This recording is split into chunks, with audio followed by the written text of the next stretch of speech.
Part 5. The ductless glands. Advanced investigators in the ranks of physiological research have in recent years made very important discoveries concerning the secretions of the various glands of the animal body, including of course the human body, and their effect upon the health, vigor, growth and general functioning of the entire body. The ductless glands of the body, especially, have been found to secrete substances of the greatest value in the physiological processes, the absence of which has been found to cause deterioration and degeneracy of parts of the body, and the stimulation of which by artificial methods has been found to cause renewed activity, strength and vigor to such parts. The term secretion, in the sense in which the term is employed in physiology, means any substance secreted, i.e., separated from the blood and elaborated into a new substance. The term gland, as employed in physiology, means an organ whose function is that of secreting some substance to be used in,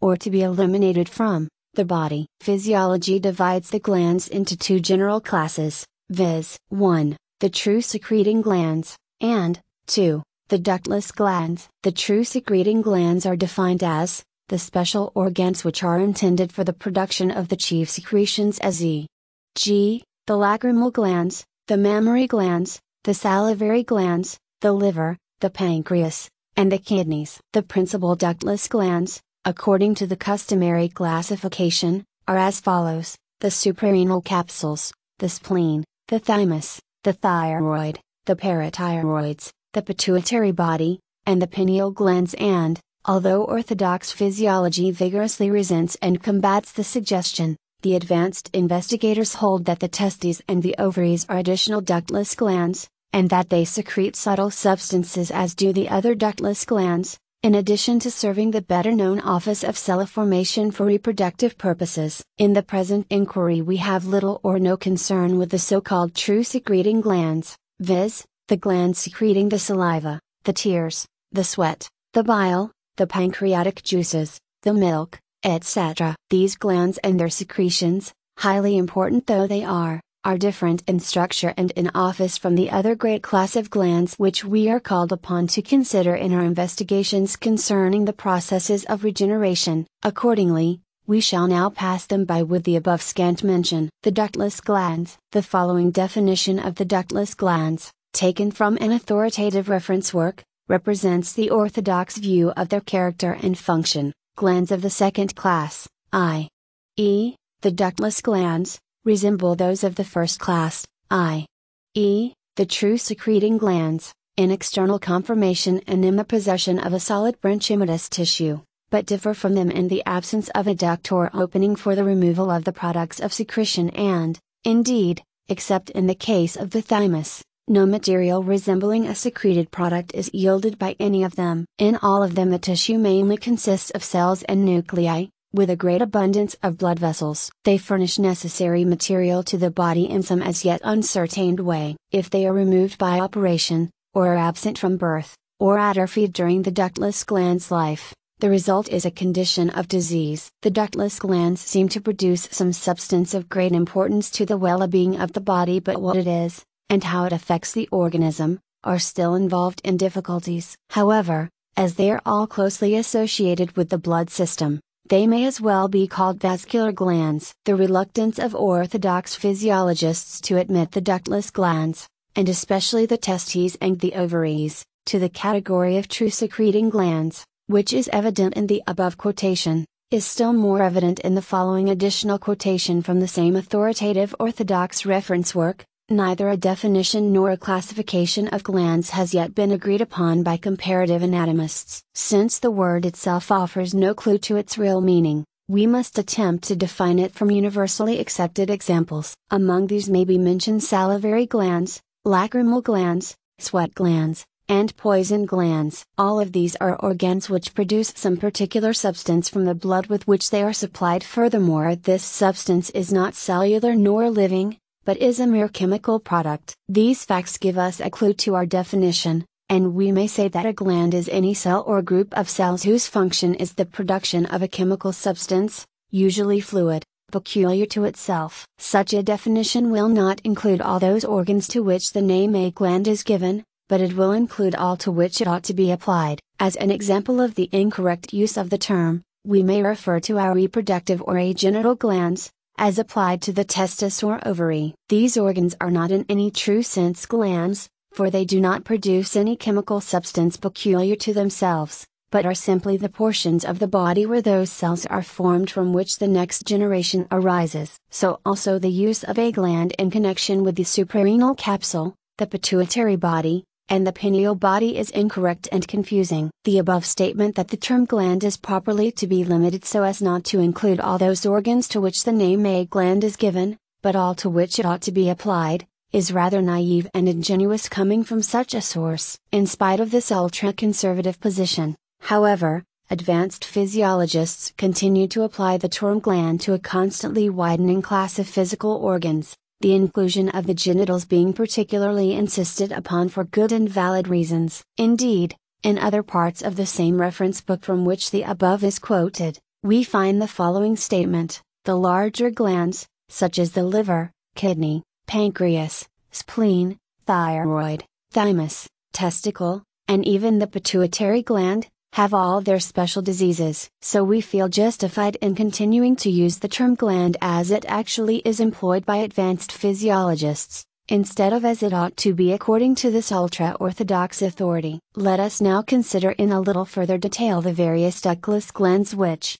as we have seen, furnish necessary material to the body in some as yet unascertained way, and which if they are removed by operation, or are absent from birth, or atrophied during life, result in a condition of disease and which seem to produce some substance of great importance to the well-being of the body, though what it is and how it affects the organism, are still involved in difficulties. The thyroid gland is a very vascular, i.e., velo-containing, gland, lying on the front and sides of the larynx, i.e., upper end of the windpipe. It secretes and stores large amounts of iodine combinations and other chemical substances. The thyroid secretions have trophic, i.e., nutritive, functions connected with the feeding or nourishing of the nervous system. Absence of the thyroid gland in children is characteristic of cretinism, i.e., idiocy accompanied by physical degeneracy and deformity, usually with goiter. Atrophy of the thyroid gland in adults causes myxoedema. Hypertrophy of the thyroid gland causes Bastos disease. Removal of the thyroid gland is followed by diminished albumin and fat metabolism and lessened assimilation of sugar. The function of the thyroid gland is stated to be that of the production of an internal secretion which influences bodily nutrition in many ways. The prepared extract of the thyroid glands of sheep are employed in the treatment of diseases brought about by the atrophy or loss of functioning of the thyroid gland. This treatment consists of feeding the patient with the extract of the thyroid gland of sheep,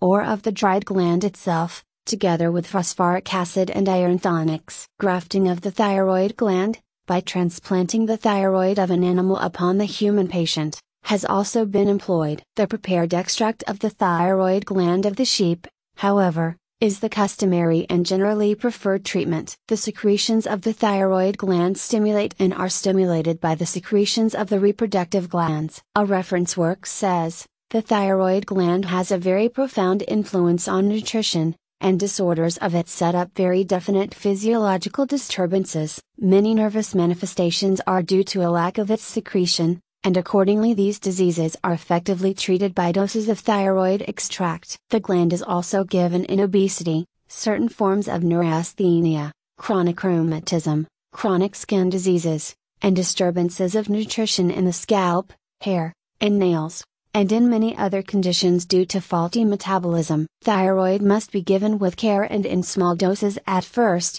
since it contains great possibilities for harm. The parathyroid glands are small glands, closely connected with the thyroid gland though having quite different functions and offices. The parathyroids are regarded as a neuromuscular balance wheel or control. Moreover, their secretions have antitoxic properties, and when these glands are removed tetanus, or lockjaw, frequently results. Unlike the thyroid gland, the secretions of the parathyroids contain no iodine. They influence calcium metabolism, and the tetanus which results from their removal is believed to be caused by the withdrawal of calcium from the cells, as these conditions are promptly relieved by calcium feeding. The extract of the parathyroids is employed in medical practice in paralysis agitans, tetanus, epilepsy and chorea. The pituitary body, or hypophysis, is a small glandular body situated at the base of the brain. It is described as consisting of two portions,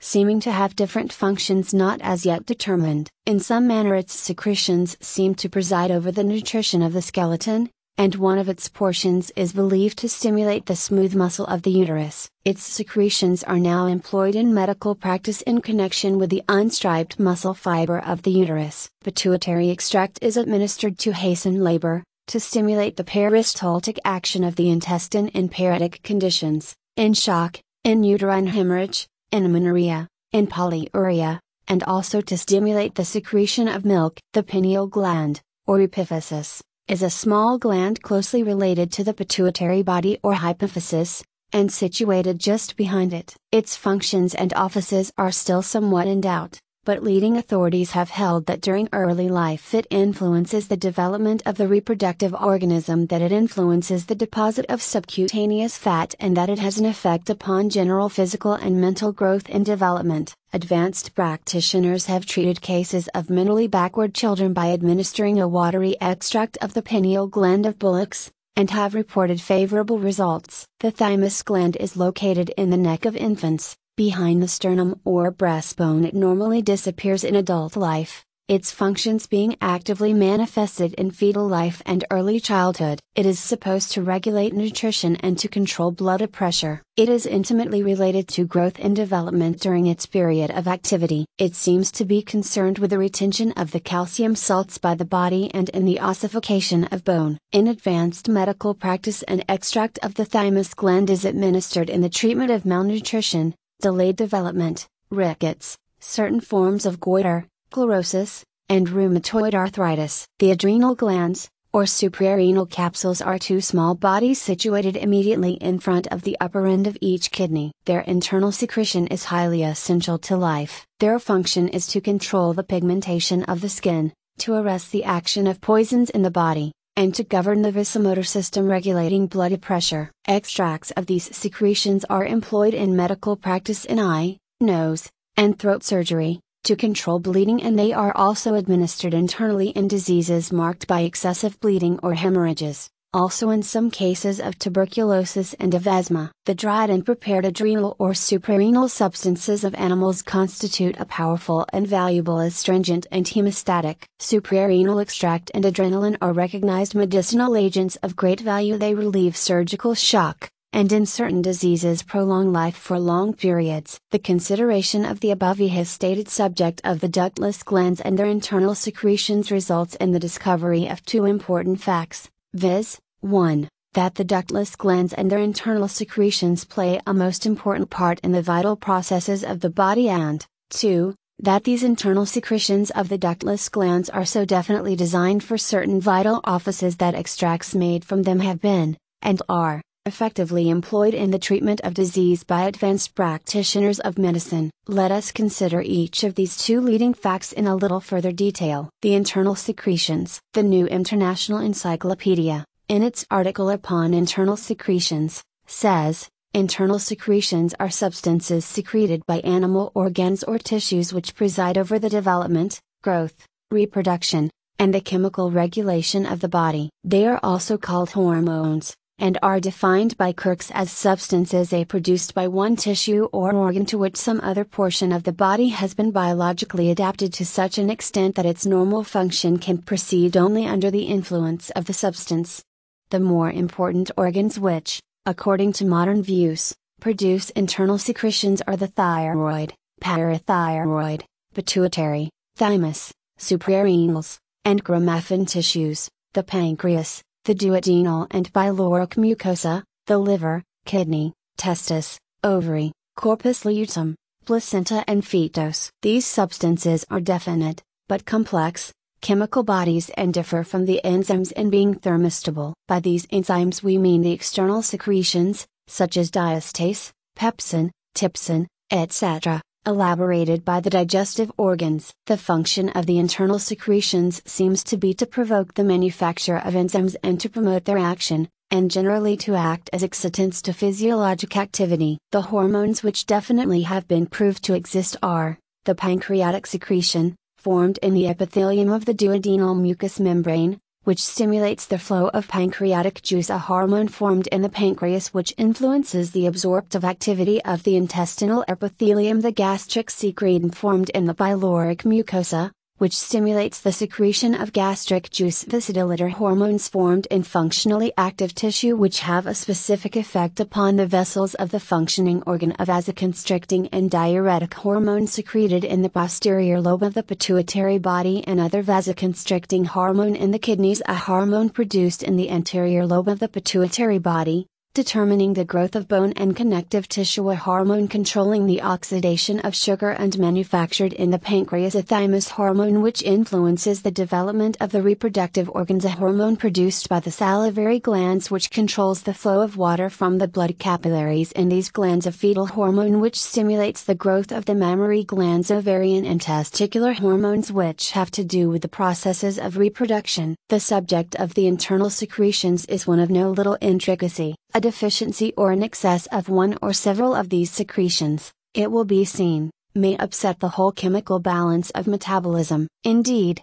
without certain of these secretions the body cannot live. The action of the internal secretions is complex and as yet imperfectly understood. Many facts, however, have been collated from experimental observations which throw considerable light upon this obscure subject. Some of these observations illustrate the manner in which hormone balance is preserved. The therapeutic value of the internal secretions. In modern medicine there is found frequent reference to what is called organotherapy, or apotherapy, which terms are employed to indicate the use of animal organs, their extracts or active principles, as medicines. As we have stated in the preceding pages, the extract of the several ductless glands are now being employed extensively in the treatment of certain diseases, particularly those diseases which are held to result from a deficiency of the particular internal secretion in question. Modern organotherapy usually is held to have begun with Brown-Séquard, although, in 1850,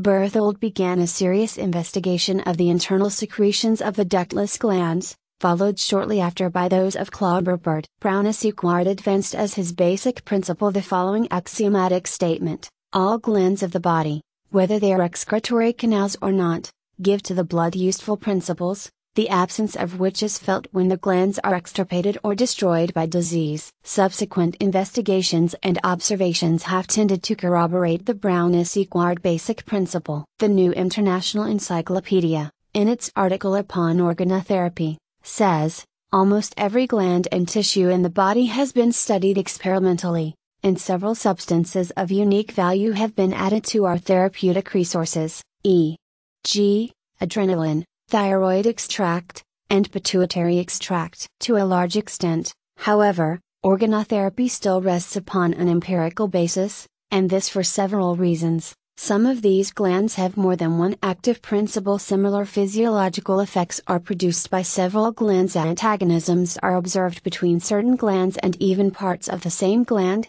and it is difficult to analyze the symptoms calling for a particular principle. There is a great difficulty in securing active preparations, many of those on the market being inert, and, finally, there is undoubtedly a subtle, vital difference between animal extracts and their human equivalent. By many writers these active principles are considered as chemical entities which they term hormones, typical examples of which are secretin, adrenaline, and thyroid extract. Animal extracts should be prepared from adult healthy normal animals. Those preferably selected are sheep and hogs. Gland tissues are no longer given raw. The thyroid gland has been transplanted into cretins with some degree of success. Many different preparations have been made, among which may be mentioned glycerin extracts, watery extracts, the dried and powdered gland, and compressed tablets. Some glandular principles are inactive when given by the mouth, and must be injected hypodermically to secure their physiological effects. The foregoing consideration of the ductless glands and their internal secretions,